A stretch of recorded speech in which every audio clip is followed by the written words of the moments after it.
여러분, 지금 핸드폰 한번 열어보시겠어요? 여러분, 카카오톡에 제일 위에 있는 사람, 최근 통화 목록에 제일 상단에 있는 사람, 제일 최근인 사람, 그 사람 누구세요? 사실 여러분은 가장 완벽하게 파멸시킬 수 있는 그 사람의 이름을 확인하신 거예요. 사건 터졌을 때 가장 먼저 등을 돌리는 사람이 누군지 아세요? 적이 아닙니다. 바로 옆에 여러분 가까이에 있는 사람들입니다. 왜 낯선 타인이 아니라요, 사랑하는 연인이나 믿었던 친구가 당신의 인생을 지옥으로 보냈는지 그 현실에 대해서, 메커니즘에 대해서 한번 파헤쳐 보도록 하겠습니다. 안녕하십니까, 법무연 PK 변준석 변호사입니다. 오늘은요, 왜 가장 가까운 사람이 위험해지는지 변호사로서 본 현실 사례들을 곁들여서 설명해 보도록 하겠습니다. 두 사람은 대학 동기로 만났고요, 한 20년 지기였습니다. 한 명은 기술을 맡았고요, 한 명은 자금을 맡았습니다. 주변 사람들은 그들을 실과 바늘로 칭할 정도로 가까운 사이로 여겼습니다. 사건은요, 아주 사소한 횡령 의혹에서 시작이 됐어요. 수사관들이 들어갔을 때 기술을 맡았던 제 의뢰인은 상당히 당황해 했다고 합니다. 그때 자금을 관리하던 형이 다가와서요, 걱정 마, 내가 다 알아서 할게, 내가 다 한번 체크해 볼게, 특별한 일 없을 거야 라고 말했고, 그의 손에는 따뜻한 헤즐넛 향이 느껴졌다고 합니다.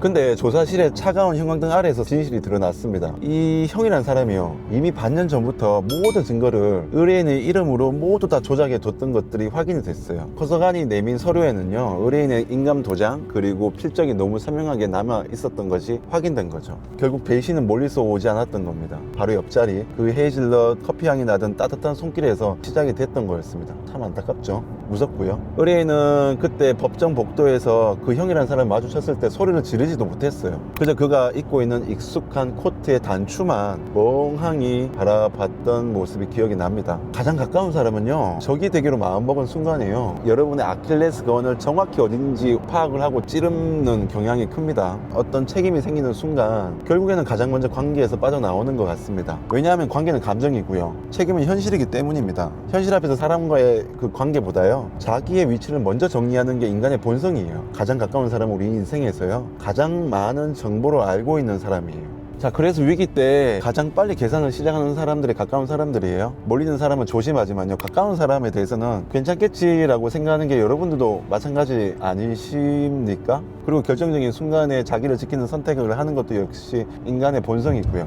왜 이런 일이 생기는 걸까요? 크게 세 가지로 생각을 합니다. 첫 번째는 정보의 비대칭성입니다. 가까운 사람은 여러분들의 비밀번호 그리고 인감의 위치나 남들에게 말 못할 그 시부를 모두 다 공유를 하죠. 위기가 닥치면 그 정보들은 결국 여러분들의 목숨을 앗아가는, 그 사람들의 목숨을 구할 강력한 협상 카드가 되는 경우가 많아요. 그리고요, 두 번째 같은 경우에는 나만 죽을 수 없다라는 어떤 인간의 본능 때문인 것 같습니다. 평소에는 인격차처럼 보였던 사람도 수사기관의 압박 상황에서는 가면을 벗어지는 것이 특징입니다. 사람은 위기 때 가장 이기적으로 변한다 라는 제 영상 기억나시죠? 그 이기심이 가장 먼저 향하는 곳이 바로 옆에 있는 당신일 수도 있는 것입니다. 세 번째는요, 정서적 마비 상태를 이용하는 거예요. 우리는 가까운 사람을 의심하는 것 자체를 보통 죄악시하지 않나요? 그들은 우리의 방어막을 완전히 해체한 그 틈을 노려가지고 가장 깊숙한 곳을 찌르는 것이 특징인 것 같아요. 예를 들어서 일단 해보고 생각해보자 라거나, 우리 사이에 그런 거 다 따지지 말자 라거나, 책임은 다 같이 지는 거잖아, 형식은 나중에 맞추면 돼, 뭐 이런 거라거나, 설마 문제가 생기겠어, 이런 말 들어보셨어요? 이 말 나올 때 이미 사실상 끝난 겁니다. 그리고요, 내 결정인데 언젠가부터 남들이 그 사람이 설명을 한다거나, 문제가 생기면 우린 한 팀이었다 라는 말들이 완전히 사라져 버린다거나, 그리고 책임 이야기 나오면 말투가 바뀐다거나, 기록 얘기 꺼내면 갑자기 관계 얘기를 한다거나, 가장 결정적인 순간에 사라진다거나, 뭐 이런 장면들이요.